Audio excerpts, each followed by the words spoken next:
Despite his immense wealth, James Cagney died a lonely and devastated man. In a shocking move, the Yankee Doodle Dandy actor decided to leave Hollywood while he was at the peak of his stardom. The true surprise, though, was to follow. His caretakers isolated him on his property and severed ties with his own children. Upon his son's last attempt to visit, he discovered the house devoid of any family photographs. He left Hollywood for reasons other than burnout or sickness. Nobody saw it coming, and it was a complete disaster. The Lower East Side of Manhattan was the site of James Cagney's birth on July 17, 1899. There were a lot of immigrant families living in the harsh and congested area. 2 babies out of 7 were stillborn to Carolyn and James Sr., his parents. Even though he never really competed in boxing, his dad was a bartender and an amateur. However, funds were never plentiful. They were scrounging by. Tragic events transpired in 1918. His father passed away at the young age of 41 when the Spanish flu epidemic hit the city. James had to take it upon himself to ensure his family's survival after his father passed away.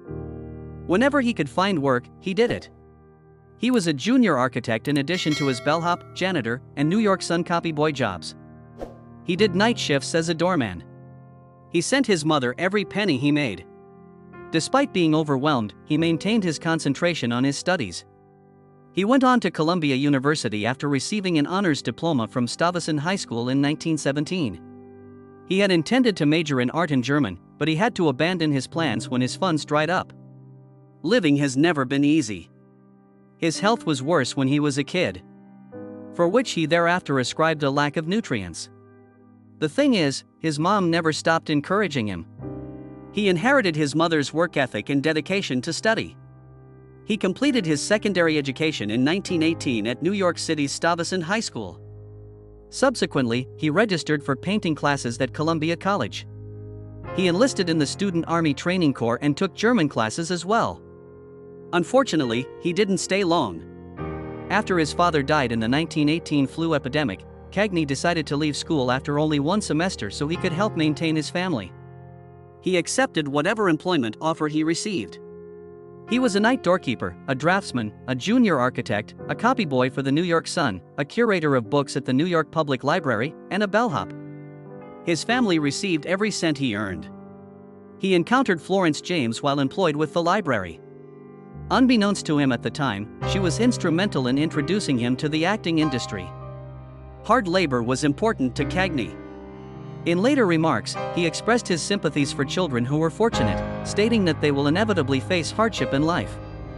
He had a natural gift for dancing ever since he was a little boy. He picked up tap dancing at an early age. It was a talent that would bring him an Oscar later in life. His nickname was Cellar Door for the simple reason that Cagney enjoyed dancing on sloping basement doors.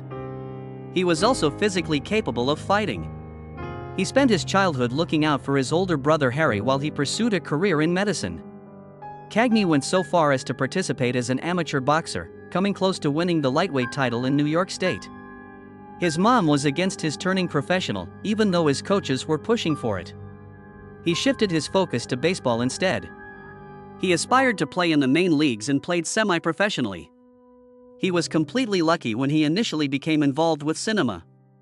Across the street from Vitagraph Studios in Brooklyn was his aunt's house. Cagney scaled the fence to observe John Bunny, a silent cinema star, work when he came to visit. Despite his fascination, he was uninterested in being filmed. One of the first settlement homes in the nation, Lenox Hill Neighborhood House, later had him helping out behind the scenes. Florence James directed his brother Harry's performance there. Cagney had been content with his life as an extra, but that all changed on that fateful night. Harry became ill. Rehearsals had been attentively observed by Cagney. Each and every line and motion was familiar to him.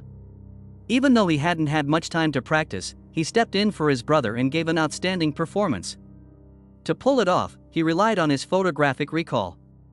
Additional events, however, transpired that evening. Something changed the second he came onto the stage. Acting, he stated later, helped him forget all about himself.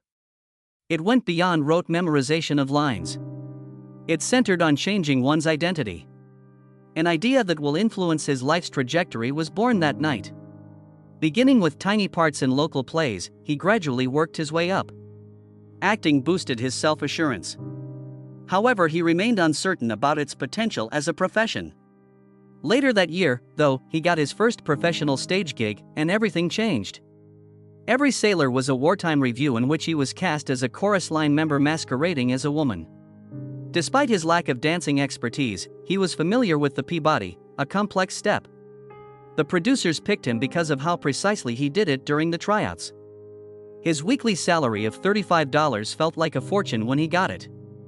Putting on the outfit made him feel more at ease performing as a female on stage, even if he was first uneasy about it. Dressed in wigs, skirts, and cosmetics, he felt liberated.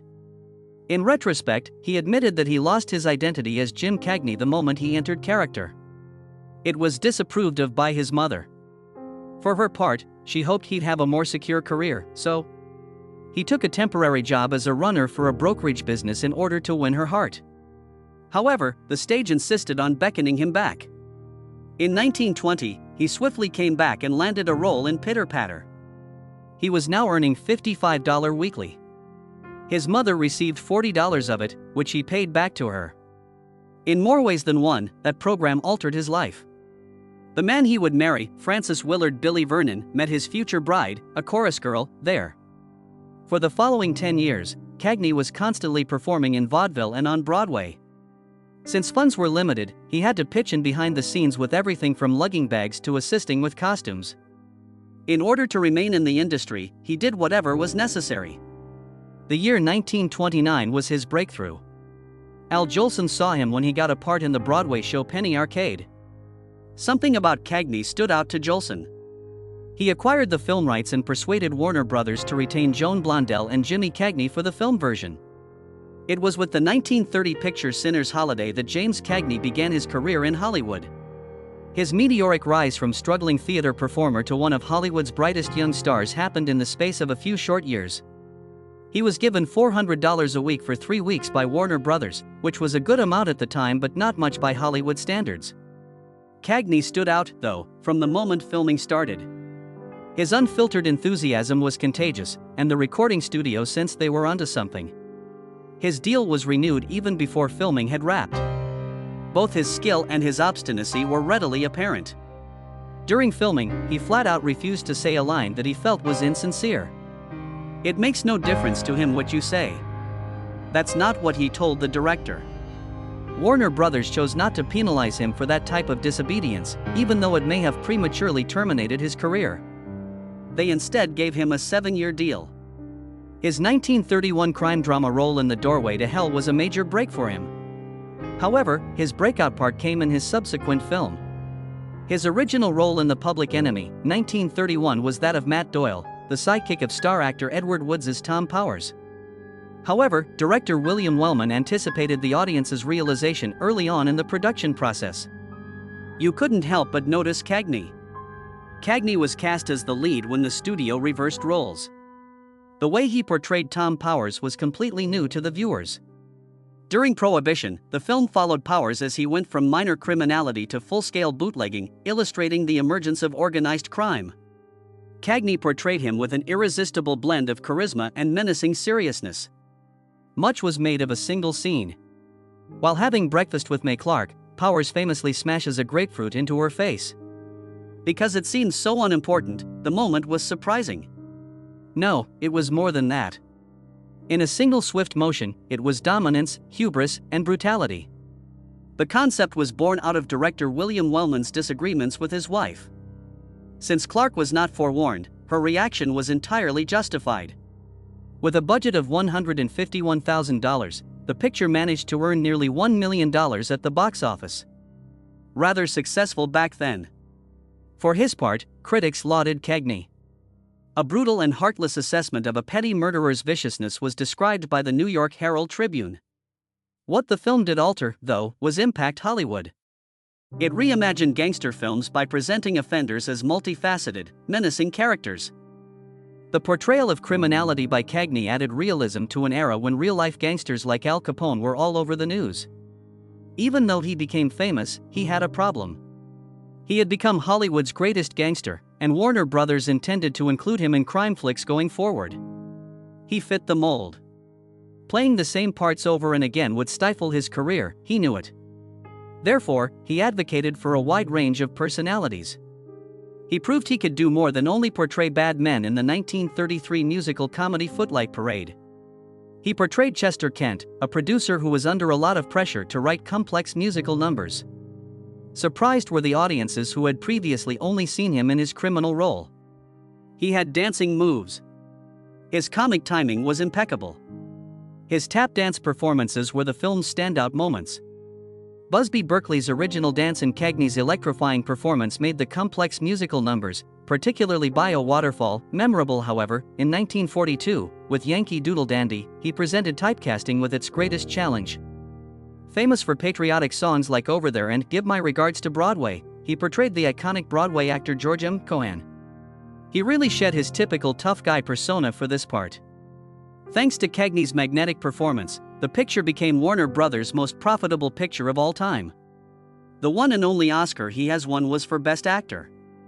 Cagney was so convincing that even the typically critical George M. Cohan gave his stamp of approval. James Cagney wasn't the obedient sort, despite being a major star of the golden age of Hollywood. He defied Warner Brothers, an era when studios controlled performers' careers to a T. For breach of contract, he sued them in 1936. The company disregarded his rule that he could not create more than 4 pictures a year. On March 3, 1936, he was released from his contract after the Los Angeles Superior Court found in his favor. Unfortunately, success in court didn't translate to stardom in Hollywood. He was unemployed by major studios as Warner Brothers fought the decision. No one was willing to take the chance of hiring someone who had just battled a major studio. Cagney was so left with just one choice. Grand National Pictures was a little independent studio that he contracted with because of the creative flexibility they offered. Unfortunately, not everything worked out. Great Guy, 1936, and Something to Sing About, 1937, the 2 films he produced there, were box office duds. The casualties were utterly tragic. Despite the enormous sacrifice, he had achieved his independence. His continued importance to Warner Brothers was acknowledged in 1938. His stardom made him impossible to overlook. They re-engaged him with a deal that granted him greater creative autonomy than his peers in the industry. Each picture would earn him $150,000, and were limited to making only 2 each year. The script was also fully approved by him. Also, his brother William was promised the position of assistant producer on every one of his ventures. Only a short time ago, no Hollywood actor would have had the guts to ask for such a contract. Defending himself wasn't Cagney's only motivation. Studio treatment of stars was something he despised. The 1934 California gubernatorial campaign saw Hollywood heavy hitters pressuring celebrities to give one day's pay to the campaign of Frank Merriam. No, Cagney said. He went so far as to say that he would pay Merriam's opponent, Upton Sinclair, 1 week's wages if they made him chip in. Unlike most Hollywood actors, Cagney wasn't scared to say what was on his mind. His second departure from Warner Brothers was imminent by 1942. He yearned for greater artistic freedom and was sick of playing criminals. In an effort to forge their own path in filmmaking, he and his brother William established Cagney Productions. Johnny Come Lately, their 1943 debut film together, gave Cagney the opportunity to shed his tough guy persona. Taking over a failing newspaper and fighting corruption in a tiny town, he assumed the role of a vagrant. It was an unconventional position, and it demonstrated that his abilities extended beyond the boundaries set by the studios. The Cagney family had a successful production company that went beyond acting. William was primarily responsible for manufacturing, although his brothers Harry and Edward soon became involved. They continued to produce pictures such as 1945's Blood on the Sun and 1948's The Time of Your Life. Managing a production firm, however, was no picnic. Not all movies were financially successful. Things became worse when people couldn't agree on prices. Cagney was back at Warner Brothers by 1949, and he returned with a bang with White Heat, a classic crime picture. Cody Jarrett, the ruthless and dangerous criminal afflicted by an obsessive fixation with his mother, was portrayed by him in White Heat. Cody establishes his menacing nature even in the opening scene. He smiles and murders without hesitation during a rail heist. He also possesses an unusual sense of humor. He once remarks, "Stuffy, huh," after shooting a traitor in the trunk of a car. While munching on a chicken leg, "I'll let you breathe a little." This is why he is considered one of the most terrifying criminals in cinematic history. An memorable finale is achieved by Cagney's performance. Cody refuses to capitulate or give up even when he is cornered at the peak of an oil refinery and betrayed by his own troops. He instead detonates a huge explosive device, yelling, "Ma, made it, top of the world," shortly before he too explodes. That moment went down in history. Many critics have hailed White Heat as a classic in the genre of crime cinema. One of Cagney's most famous roles was as Cody Jarrett. Caddyshack wasn't only a gangster, though. His role in Yankee Doodle Dandy was that of George M. Cahan, a singer and writer known for his work on Broadway, who was responsible for popular patriotic songs such as "Over There" and "You're a Grand Old Flag." This picture presented Cagney in a whole new light. He brought tremendous vigor to his performances as Cahan, singing and dancing. He was awarded his sole Oscar for Best Actor for his performance. Cagney played Cahan to Cahan's approval. The casting was logical because they had both begun their careers in vaudeville. Despite Cagney's lack of formal dance training, his tap dancing sequences achieved legendary status. On the fly, he added his own distinctive style to a few of the movements. The film was so successful that it received 8 nominations and 3 Oscars. Its cultural significance led to its 1993 selection for the National Film Registry. Angels with Dirty Faces came next. Cagney played one of his most nuanced parts in this picture. He portrayed the role of Rocky Sullivan, a criminal who had a childhood friend named Jerry Connolly, a priest, played by Pat O'Brien. Jerry spends his life trying to keep youngsters off the streets, but Rocky is all about crime. 2 best buddies from childhood wind themselves in opposing legal camps. The charismatic Rocky is also lethal. A man who takes pleasure in being praised. What truly sets the picture apart, though, is its last scene. Before Rocky's execution via electric chair, one more favor is requested of him. Jerry implores him to act fearfully so that the young men who look up to him will reject criminal behavior. Rocky loses it in his final moments, wailing in horror as he is forcibly removed from the scene. Yet, was it authentic? If he was trying to aid his friend, was he acting? The audience is left to guess by Cagney. Cagney received 3 Oscar nods, including Best Actor, for the smash hit picture. It is widely regarded as one of his most outstanding performances. It demonstrated the power of the media to glorify offenders and inspire a new generation, which had a long-lasting effect. Cagney demonstrated once and for all why he was one of the all-time greats in Hollywood with these 3 features. Depending on the moment, he might be hilarious, incredibly emotional, or scary all at once. Although James Cagney was a major figure in Hollywood, his private life was everything from picture perfect. Behind the scenes, his twilight years were characterized by loneliness, bereavement, and an unexpected choice to forego stardom. Kathleen Casey Cagney and James Jr., his 2 adoptive children, had a tense relationship that worsened with time. The caretaker's meddling, who limited Cagney and Billy Vernon's freedom of movement, was a major contributor. They cut the couple off from their loved ones at crucial times, isolating them even further. The issue escalated to the point that the police removed James Jr. from the property when he attempted to reconcile by visiting their farm.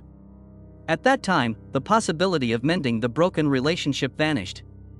The wealth of his father had never piqued James Jr.'s curiosity.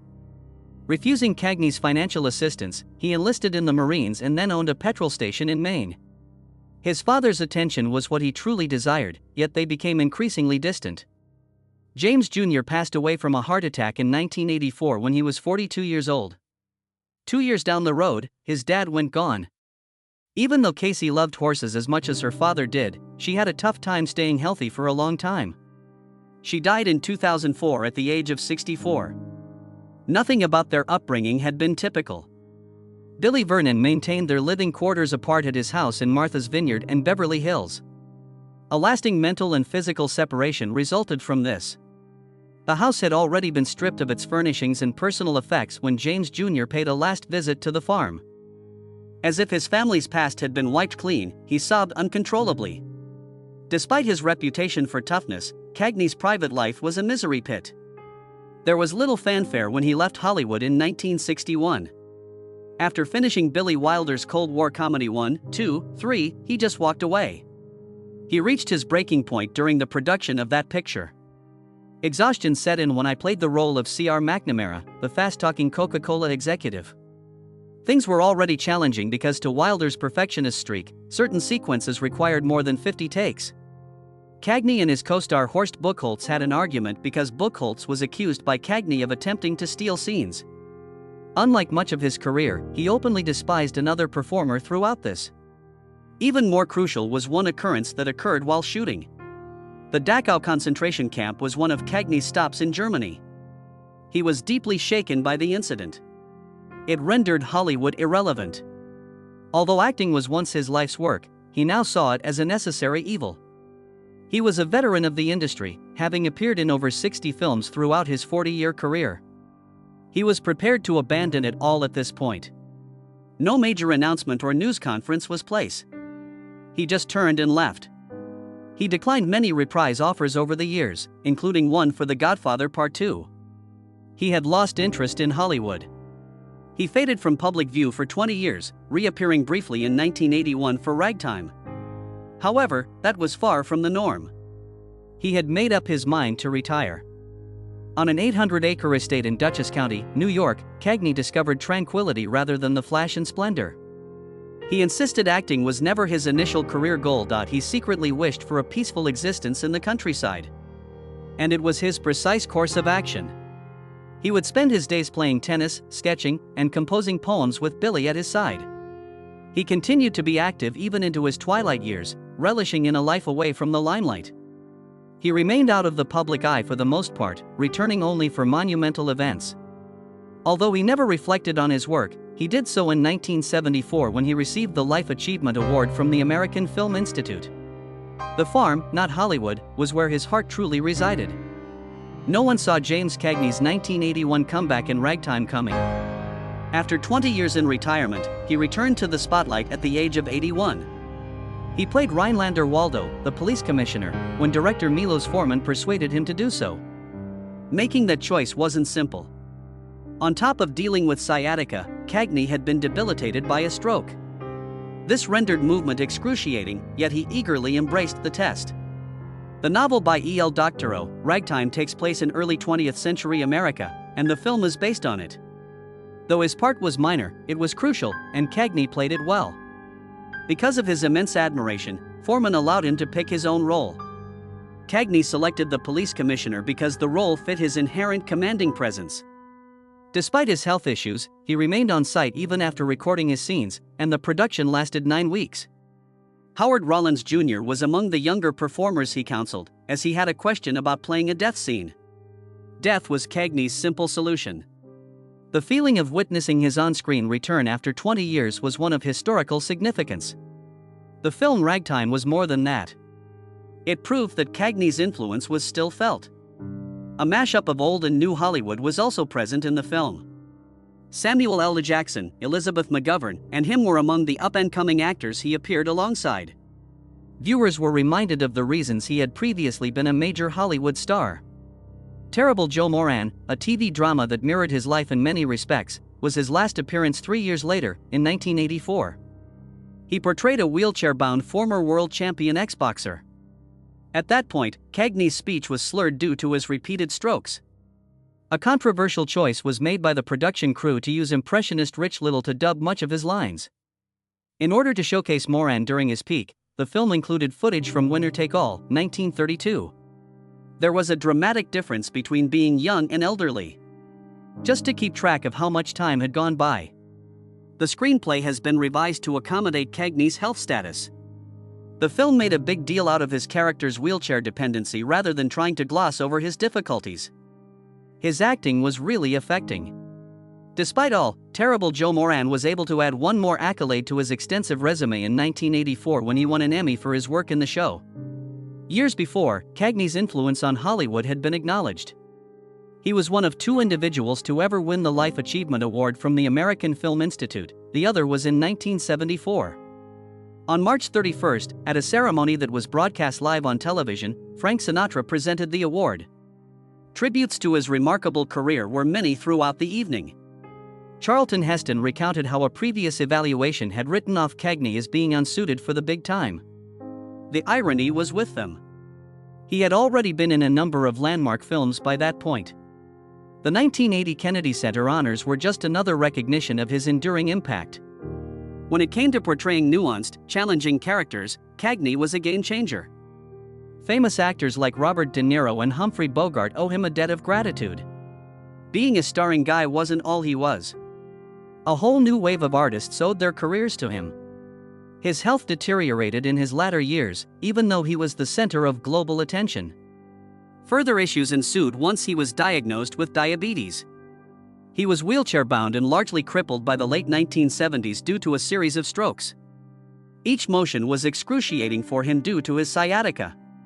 Regardless, he forced himself to go back for ragtime in 1981. Even back then, he required specific consideration when filming.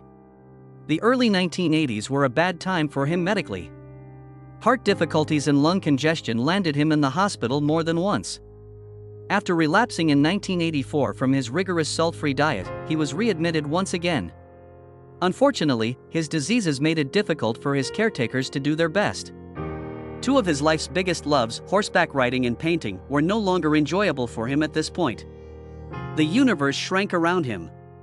The emotional estrangement from his own family made these years much more difficult.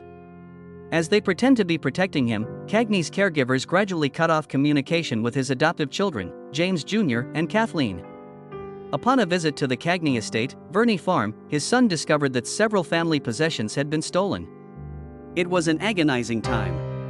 A sense of helplessness washed over friends as they watched the rift widen. There were many who continued to support him in spite of everything. Billy Vernon, his wife of more than 60 years, was still at his side. Marge Zimmerman and other close friends dropped by frequently. By the time it was over, he had company. James Cagney died at Verney Farm on Easter Sunday, March 30, 1986, at the age of 86. His physicians had recommended that he spend his last days at home, and he had been discharged from New York City's Lenox Hill Hospital only days before. He died peacefully. While breakfast was being cooked, Marge Zimmerman claims he just closed his eyes. She thought about the timing later on. According to her, Easter Sunday would be a suitable time for him to depart. The burial took place in Manhattan's St. Francis Delaware Sales Church, the same place he had taken his first communion when he was a little boy. Numerous mourners came outdoors to offer their condolences. An intimate gathering of loved ones gathered indoors for a funeral. Ballet icon Mikhail Baryshnikov and director Milos Forman were among those who carried the coffin. Hawthorne, New York's Gate of Heaven Cemetery is where Cagney was put to rest.